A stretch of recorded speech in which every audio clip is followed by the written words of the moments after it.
We've still got 10% off for April on our website, so if you're buying any games on Switch, save yourself some money. Use code SwitchUp over at switchup.gg. Hi SwitchUp family, and welcome back to, SwitchUp. Today we've got a review of a small indie game called Lila's Sky Arc. It looks really interesting because it reminds us a lot of Hyperlight Drifter, and the wonderful Asdin of Grinning Wolf Games, linked to his channel in the top pinned comment, but also one of our writers, has done a review for us. Monolith of Mind's prequel to their first game Resolution has landed on the Nintendo Switch. This artistic action-adventure is a true psychedelic trip, which is reminiscent of classic heroine tales such as The Wizard of Oz or Alice in Wonderland. A thanks to the publisher for the review copy. Is the Rainbow Arc a cool place to be, or is it all a bad trip? Well, let's find out.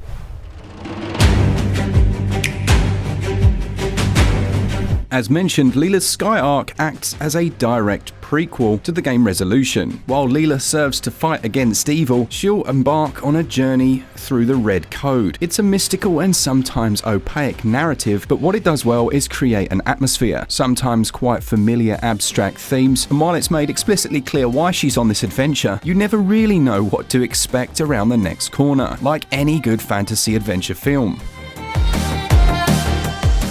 This top-down action-adventure has the protagonist travelling to four corners of her lucid world and attempting to halt the conductor's invasion. There are strong elements of Metroidvania here that will see you returning to different locations once you've acquired the right power-up or item. The combat requires Lila to grab objects and toss them at the enemy. She can also stow these in her backpack for later use. Items can be scrolled through with the L&R bumpers, which she can then ready up to throw. She'll have a repertoire of these, which vary in properties, effects and characteristics. The Titan's Eye, for example, has a large area of damage when thrown, whereas alternatively, she can heal herself by throwing a withered rose. One of the greatest highlights of this game are the boss battles. They're all themed after musical instruments and are accompanied by a great tune themselves. These battles will test the most patient of players, as the process of readying a projectile and landing a hit can be tough. This is especially true when you carry out an evasive roll, only to drop and possibly lose one of your projectiles. Needless to say, the battlefield will have a number of ballistic items which appear regularly, so you must dodge any attacks and stow away your items, and it requires no small amount of skill. The game isn't hard, and your character will find different upgrades which will make combat far more bearable, but the first few hours certainly can become a little frustrating as you really get to grips with these mechanics. If you're really struggling, then there is an invincibility mode in the settings, possibly the developers acknowledging that there are some difficulty spikes in here, but you don't want to use that. Currency comes in the form of ingredients, which appear as random speckles in multicolored pixels. These are used to purchase recipes and other items that will help you on your way. They're also integral in the alchemical process of creating items within the town. Unlocking more recipes will allow you to make more and more items. There are also vending machines, which will take in one ingredient in exchange for a random item. They tend to be located in the middle of hostile places where items are most scarce, and are a nice little design touch. Puzzles will require some thought, as these either require a physics-based solution or, as mentioned previously, returning with the right item. They're pretty satisfying to complete, especially when you wonder whether carrying them out in your intended way is going to work. Lila will travel to many different biomes and meet all kinds of creatures, from dung beetles to tribal marked spirit animals. Each section of the map felt different from the other, and these tend to be connected via an underground network. You access these through rabbit holes, but they are not for the faint-hearted, as they are dark and full of critters that will make a meal out of you in the blink of an eye. Again, referring to the Metroidvania aspects of the game, Lila soon dons a tool that allows her to safely traverse through these inhospitable areas. While not the main focus, there are also some quests which tend to be more fetch questy, and the map will have many messages stating what or where you should carry out your next order to progress through the story. Exploration is thoroughly encouraged, and the game through its narrative explores difficult themes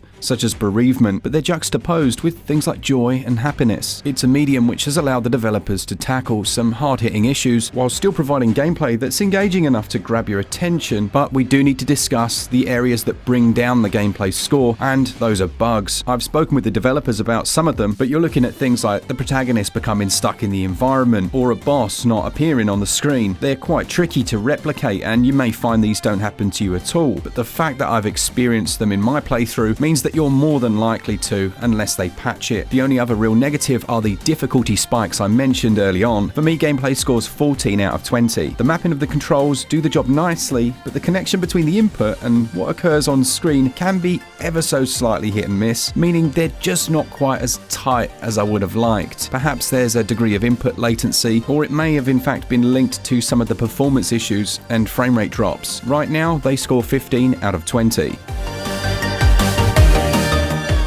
Onto visuals, performance and audio. Now, we've obviously discussed the performance issues in terms of bugs, but there are also some frame drops in here alluded to in the control score of the last section. The visual direction though suits the story and gameplay well enough. There's an explosion of colour everywhere you look, and the pixelated animation on both friends and foe are full of charm and life. There are even creatures in the environment that will stare at you whilst you traverse the landscape. The developers have used a very distinctive colour palette, which is certainly reminiscent to Hyperlight Drifter, using those opposing colours, different shades of greens and pinks, and it makes it feel all the more lucid. There's so much imagination that's gone into creating these visuals, but the inspirations are abundantly clear. Now, the text size is decent, but my thanks to the developers who have added a large font option. As mentioned, there are some frame drops here and there, mainly when there are too many moving parts on the screen at one time. Right now, visuals and performance score 14 out of 20. With a patch, you'd be looking more like 16 or 17. The audio works really well with the aesthetic here, from the farm animal noises to the great soundtrack by Gerrit Wolf. There's a mixture of songs from relaxing acoustic melodies, really aiding the player into enjoying the pace of the game, while on the flip side, the epic boss battle drums and bass tunes are exactly what you need to get the blood and adrenaline pumping. The sound effects are detailed as well, especially when using Banshee Mask, which adds an echo chamber effect of sorts all around you. Audio for me scores 17 out of 20. The game's going to set you back £13.49 or your regional equivalent, and it only has a 313 megabyte download. It feels like more than the sum of its parts, and while it has a cliche storyline in the good versus evil, the environmental art is truly beautiful and the storytelling very compelling. Those performance issues invariably will drag down the value score, and maybe the ideal price would be about £9 in its current state, but still 13 is reasonable for what you're getting, and I have no doubt that overall I'm still going to give value 16 out of 20.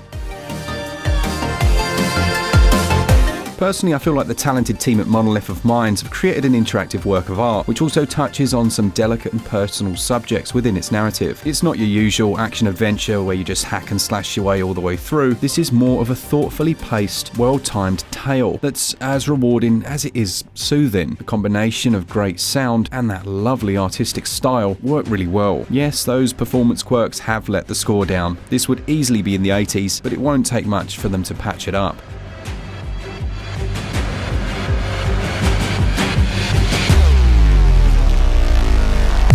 As it stands though, it gets a SwitchUp score of 77%. A big thanks to Asdin for writing this one for us. We do hope you enjoy it. It really caught our eye and we wanted to have it covered on the channel. And yeah, we've got lots of good ones coming next week. Make sure you're subscribed. Thanks to our patrons, you guys are amazing. I need to update the patron list actually.